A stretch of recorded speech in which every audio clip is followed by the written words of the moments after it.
The Lunar Gateway was designed to be the crown jewel of America's return to the Moon.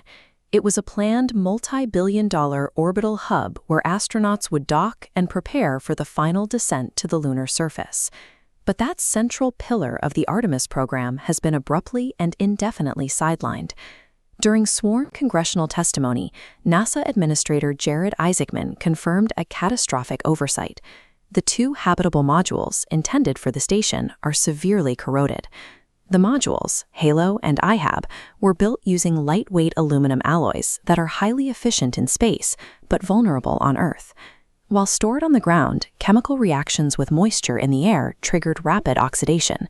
This degradation compromises the metal at a microscopic level, making the pressurized walls unsafe for human occupation.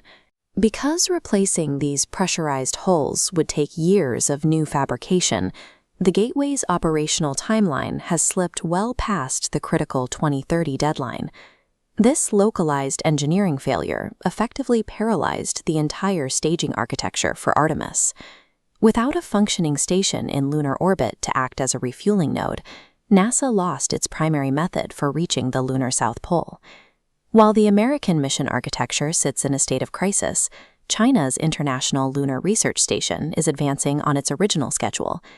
Beijing operates under a rigid, state-run mandate to establish a human presence on the Moon by 2030.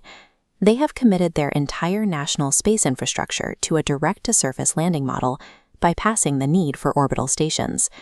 China's recent successes in far-side sample returns have already demonstrated their ability to land and launch from the lunar surface with high precision. This gives them the immediate technical momentum to reach the South Pole's ice reserves first. Since the Gateway was the only planned American asset capable of supporting the long-duration landers needed for the South Pole, its failure left NASA's lunar path empty. Without a total rewrite of its exploration strategy, the U.S. was essentially ceding the region to a Chinese monopoly. NASA's response was a $30 billion strategic pivot. The agency is now redirecting those resources away from orbital staging and toward building direct infrastructure on the lunar surface. To meet the 2030 deadline without a space station, NASA is shifting from building its own government-owned hardware to purchasing commercial services. Private companies are filling the technical void.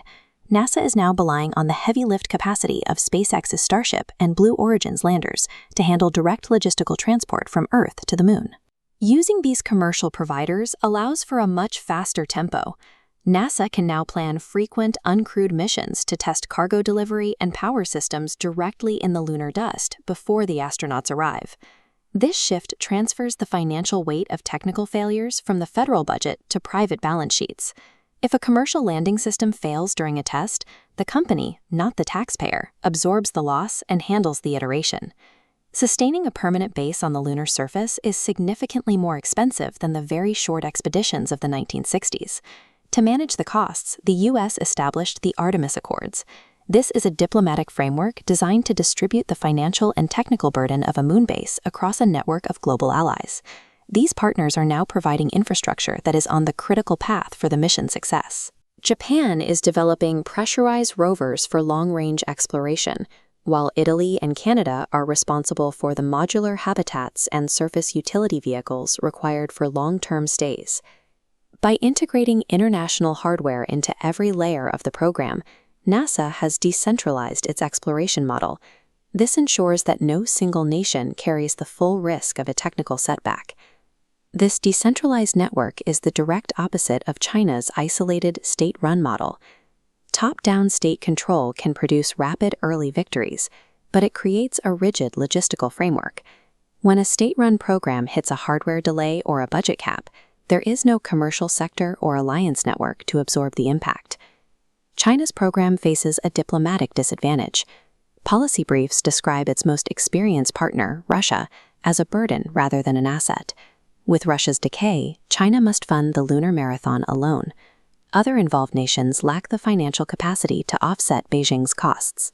Without a competitive commercial sector or wealthy allies to share the bill, the economic pressure of a permanent base makes China's long-term presence highly precarious.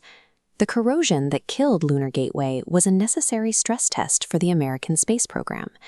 Sustained leadership in the 21st century space race is defined by systemic agility rather than engineering perfection. The ability to absorb a multi-billion-dollar infrastructure failure and immediately mobilize commercial and international solutions is the primary American advantage. This decentralized network of partners is the only economic model robust enough to turn a temporary landing into a permanent human foothold on the moon.